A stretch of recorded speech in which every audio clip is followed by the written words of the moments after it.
Dry lightning to blame for a fire burning more than 5,000 acres on the western slope near Glenwood Springs. The Derby fire, it sparked last weekend.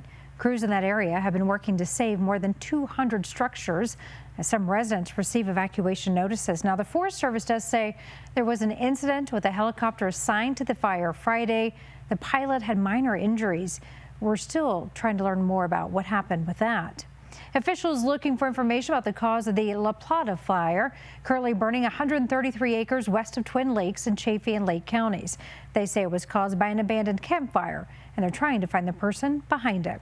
Despite the rain in some areas, still dry here across our state. So this, of course, a good reminder that summer camping plans may need to be adjusted because of fire restrictions up in the high country.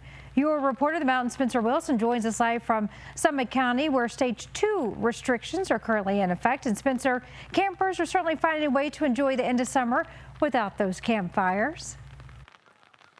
And enjoying a camping experience in the middle of this rain takes a little extra fun and a purpose. But right now, with those Stage 2 restrictions, it means you cannot have a wood or charcoal fire or open flame. That's grills, campfires, solo stoves, whatever you can think of in that area. Propane stoves, okay.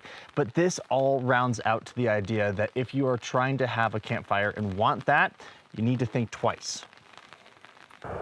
With wildfires still growing in some places on the western slope, Summit County has decided Stage 2 fire restrictions are necessary to protect the landscape and our firefighting resources from dealing with another wildfire. And because of that, it's a little different at the Peak 1 campgrounds near Frisco. That's why we'd normally do a wood fire, but we couldn't, so we do a propane fire this time. Because you can't create spark right now. Lucas and Hunter know the rules, keeping their camp experience by the book and protecting other Coloradans in the process. If one person doesn't follow the rules, it will impact other people by burning down homes, parks, towns. Rachel Massey says the restrictions don't really change her decisions. She rarely makes a fire anyway, but each time she does, she's careful. Well, what if I didn't get it out enough and then there was a little, ember or something because the wind picked it up, and then all of a sudden, a campfire or a forest fire. Plus, I would think if you were going to do that, most likely you might get caught.